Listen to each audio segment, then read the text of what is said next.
Yan mga Kabins Gatski, magandang tanghali po sa ating lahat. Unang-una po, magpapasalamat po muna ulit ako sa ating Ama, sa ating Panginoon Diyos sa pagbibigay niya sa atin ng buhay at lakas sa araw-araw. Yun, tapos nagpapasalamat din ako sa aking mga magulang at kapatid na patuloy ding nakasuporta sa akin. Solid followers ko din siya, ang aking mga magulang at kapatid dyan sa Baylan, Cavite. And gusto ko po nang batiin ang aking kapatid, si Ate Marlene, na nagdiriwang po siya ngayon ng kaarawan. Happy birthday sa iyo, kapatid. At sana ibigyan ka pa ng mahabang buhay at lakas. Yun, salamat din po sa mga solid followers, supporters ng aking Vince Gatski. Maraming salamat po sa inyong lahat. At gusto ko lang po ulit sanang linawin na yun, wag po sanang sasama ang loob nyo sa akin kung hindi ko po kayo lahat napagbigyan or hindi ko mapansin ang mga comment nyo sa dami.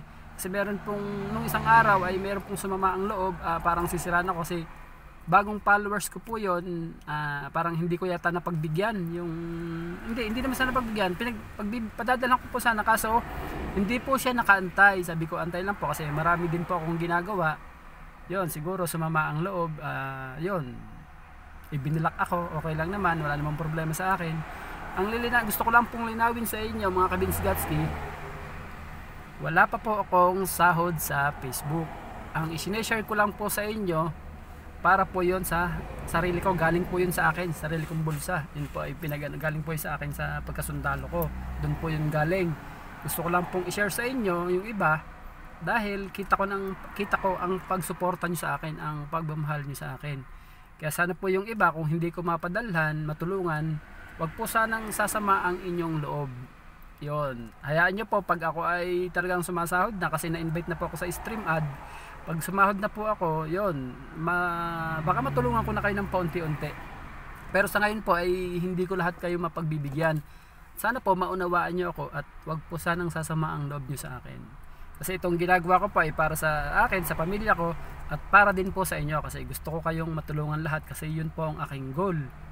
Kaya sana mga ka-Vince Gatski, wag sasama sana po ang loob nyo sa akin. Kung hindi ko rin mapansin, mga comment nyo, kasi sa dami na po, kaya natutuwa ako kasi dati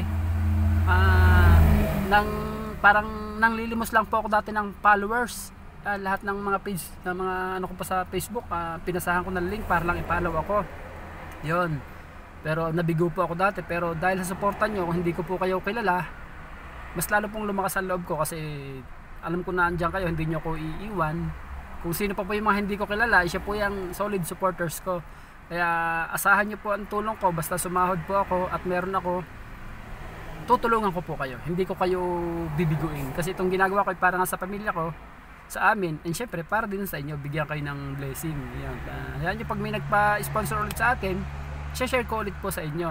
Yan eh, para sa inyo po yan. Kaya sana, huwag po sana sasama ang loob nyo sa akin, dahil ginagawa ko din po ito para sa lahat. Gusto ko talagang makatulong sa inyo. Yun lamang po, at sana patuloy nyo po akong suportahan ng aking Vince Gatski, like and share po ng aking mga video, at huwag po kayo sana magsasawa sa akin. And yun lamang po. Gusto ko ulit kayong pasalamatan.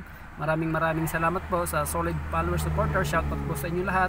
Shoutout din po sa ating mga kababayan OFW na mga bayani na patuloy pong nag-support din sa akin sa aking mga video, post. Yun, na-appreciate ko din po sila. Ingat po kayo dyan sa ating mga OFW. Yun, yun lang po. Sana patuloy nyo pa po akong i-follow. Wag po sana kayong magsasawa, dahil itong ginagawa ko nga para sa ating lahat ito, i-share ko. Hindi ko kailangang ipagdamot. Yun po, gusto ko lang pong linawin. Kaya sana po, maraming salamat po muli sa inyo, and ingat po kayo lagi, and naway pagpalain po lahat tayo ng ating Panginoon. God bless to all, at saludo po ako sa inyo. Bye bye po.